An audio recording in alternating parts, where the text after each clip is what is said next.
நம்ம செய்த பாவம், நம்ம செய்த அக்கிரமம், நம்ம செய்த துரோகம் அவர் எல்லாம் ஒரு சிலுவிலே மறித்து தீர்த்து விட்டார். அப்படிப்பட்ட தெய்வத்தை எல்லோரும் மறந்து தன் மனப்போன போக்கிலே போய்கொண்டிருக்கிறோம். பிரியமானவர்களே, என் ஆண்டவராகிய இயேசு கிறிஸ்து உன்னை குறித்து அவர் கர்ப்ப வேதனை படுகிறார். ஒரு மனிதனை ஏன் உண்டாக்கினார் என்றால் அவரை ஆராதிக்கும்படியாக, இயேசுவை தொழுது கொள்ளும்படியாக தான் ஒரு மண்ணினால் ஒரு மனிதனை உண்டாக்கி அவனுக்கு ஜீவ சுவாசத்தை ஊட்டினார். மனிதனை மிருக சாயலாக படைக்கலங்க, ஆண்டவராகிய இயேசு கிறிஸ்துவின் சாயலாக உண்டாக்கினார். ஆனால் அந்த உண்டாக்கின அந்த தெய்வத்தை மறந்துவிட்டு எல்லாரும் தன் மனம் போன போக்கிலே போய்கொண்டிருக்கிறோம். என் ஆண்டவராகிய இயேசு கிறிஸ்து மகனே மகளே, உன்னை குறித்து அவர் கர்ப்ப வேதனை படுகிறார். இனி காலம் செல்லாது வருவேன் என்று சொன்ன நமது ஆண்டவராகிய இயேசு கிறிஸ்து அது சீக்கிரமாய் வரப்போகிறார். அவரை சந்திக்க நீங்கள் ஆயத்தப்படுங்கள். பிரியமானவர்களே, அவர் வாழ்ந்த நாட்களிலே நன்மை செய்கிறவராய் அவர் சுற்றி திரிந்தார். பேசும்படிக்கு ஊமை இயேசு பேச வைத்திருக்கிறார். காது கேட்காத செவிகளை இயேசு கேட்க வைத்திருக்கிறார். கண் பார்வை பெறாதவனுக்கு கண் பார்வை கொடுத்திருக்கிறார். பேசும்படிக்கு ஊமை இயேசு பேச வைத்திருக்கிறார். மரித்தவனை உயிரோடு எழுப்பியிருக்கிறார். 18 வருடமாக நிமிர முடியாத கூனியை இயேசு நிமிர வைத்திருக்கிறார். இப்படியாக அவர் வாழ்ந்த நாட்களிலும் சரி இப்பொழுதும் நன்மை செய்கிறவராய் அவரை சுற்றி தெரிகிறார். பிரியமானவர்களே, நீங்க நினைக்கலாம் ஆண்டவராகிய இயேசு கிறிஸ்துவா கிறிஸ்துக்கு மட்டும்தான் அர்ப்பணம் செய்வாரா? கிடையாதுங்க. நீங்க ஒரு சொந்த ரட்சகராக உள்ளத்தில் ஏற்றுக்கொள்ளும் பொழுது அவர் உங்களுடைய வாழ்க்கையிலும் அர்ப்பணங்கள் செய்ய வல்லவரா இருக்கிறார். பிரியமானவர்களே, வேதத்துல கூட பாத்தீங்கன்னா சகை என்ற ஒரு மனுஷன் இருந்தான். அவன் மிகுந்த ஆஸ்தி உள்ளவனாக இருந்தான். இன்கம் டாக்ஸ் ஆசிரியராக இருந்தான். மறு வசூலிப்பவனாக இருந்தான்.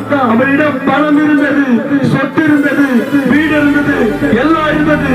ஆனால் அவனிடம் நிம்மதி இல்லை, சந்தோஷம் இல்லை. பிரியமானவர்களே, ஆண்டவராகிய இயேசு கிறிஸ்து அந்த வழியாய் வருகிறார் என்று அவன் கேள்விப்பட்டபடியால் அவன் குள்ளமானபடியினாலே அங்கு அநேக ஜனங்கள் ஆண்டவராகிய இயேசு கிறிஸ்துவை சூழ்ந்து கொண்டிருந்தார்கள். அவரை பார்க்க ஆசையாக இருந்தான். அந்த காட்டுத்தின் மரத்தில் ஏறி இயேசு எப்படிப்பட்டவரோ என்று பார்க்க ஆசையா இருந்தான். பிரியமானவர்களே, இயேசு அவனை பல்லாருக்கு பார்த்து, சகிவே சீக்கிரம் இறங்கி வா, நான் உங்க வீட்டில் தங்க வேண்டும் என்று. அங்க இருக்கிறவங்க எல்லாரும் சொல்றாங்க, பாவியான மனுஷனிடம் போறாங்க என்று. பிரியமானவர்களே, அவன் ஆண்டவராகிய இயேசு கிறிஸ்து அவன் வீட்டுக்கு போன பிறகு அவன் சொன்ன வார்த்தை, நான் யாரிடம் அநியாயமாக வாங்கினது உண்டானால் 4 தடையாக திரும்பி கொடுக்கிறேன் என்று ஆண்டவராகிய இயேசு கிறிஸ்து அவனை பார்த்து சொன்னார். இன்றைக்கு இந்த வீட்டுக்கு ரட்சிப்பு வந்தது. ஆம் பிரியமானவர்களே, அவனுடைய வாழ்க்கையில் நிம்மதி இல்லை, சந்தோஷம் இல்லை. அந்த பாவத்திலே வாழ்ந்து கொண்டிருந்தான். அவனுடைய வாழ்க்கையில் ஒரு சமாதானம் இல்லாமல் காணப்பட்டது. பணம் இருந்தும் அங்க யார் அவனும் மதிக்க விடவில்லை. பிரியமானவர்களே, ஆண்டவராகிய இயேசு கிறிஸ்துவை எப்பொழுது அவன் உள்ளத்தில் ஏற்றுக்கொண்டானோ அவனுடைய வாழ்க்கையில் ஒரு மாற்றங்கள் உண்டானது. இந்த சத்தத்தை கேட்டுக்கொண்டிருக்கிற என் அன்பு சகோதரனே, என் அன்பு தாயே, எப்படிப்பட்ட வியாதியில் இருந்தாலும் சரி, எப்படிப்பட்ட கடன் பிரச்சனையில் இருந்தாலும் சரி, எப்படிப்பட்ட போராட்டத்தில் இருந்தாலும் சரி, எப்படிப்பட்ட கண்ணீரின் பாதையில் இருந்தாலும் சரி, என் ஆண்டவராகிய இயேசு கிறிஸ்துவை இந்த நேரத்தில் நீங்கள் ஏற்றுக்கொள்ளும் பொழுது அவர் உங்கள் வாழ்க்கையில் அற்புதங்களை செய்ய வல்லவராக இருக்கிறார். ஆண்டவராகிய இயேசு கிறிஸ்து சொல்லுகிறார், நீ விசுவாசித்தால் தேவனுடைய மகிமை காண்பார். உங்க மத்தியில் பேசிக் கொண்டிருக்கிற நாங்கள் ஒரு காலத்தில் இயேசுவை அறியாதவனா இருந்தேன். அறியாத நாட்களிலே அநேக பாவங்களை செய்து கொண்டிருந்தேன். பிரியமானவர்கள், குடிப்பழக்கம் இருந்தது, சிகரெட் பழக்கம் இருந்தது, தவறான நண்பர்களிடம் பழக்கம் இருந்தது. என்னென்ன பாவங்களை செய்யக்கூடாதோ அத்தனை பாவங்களையும் என் வாலிப நாட்களில் நான் செய்து கொண்டு வந்தேன். காலப்போக்கில் அந்த பாவத்திலிருந்து என்னால் வெளியே வர முடியவில்லை. மனப்போன போக்கில போய் கொண்டிருந்தேன். நாங்க எப்படி தெரு தெருவா இயேசுவை பற்றி சொல்றோமோ அதே போல ஒரு பிரதர் வந்து சொன்னார், பிரதர் உங்க பாவங்களை கண்டிக்க ஒருவர் இருக்கிறாரு. அவர்தான் ஆண்டவராகிய இயேசு கிறிஸ்து. சொன்ன பிறகு ஆண்டவராகிய இயேசு கிறிஸ்துவை சொந்த இரட்சகராக ஏற்றுக்கொண்ட பிறகு என்னோட வாழ்க்கையில் அநேக மாற்றங்கள் உண்டானது. எதெல்லாம் பாவங்கள் விட முடியாமல் தவித்துக் கொண்டிருந்ததோ அத்தனை பாவங்களில் இருந்தும் என் ஆண்டவராகிய இயேசு கிறிஸ்து விடுதலை கொடுத்தார். பிரியமானவர்களே, அப்படிப்பட்ட தெய்வத்தை ரோடுல பார்க்காம உங்க மத்தியில் பேசிக் கொண்டிருக்கிறேன்.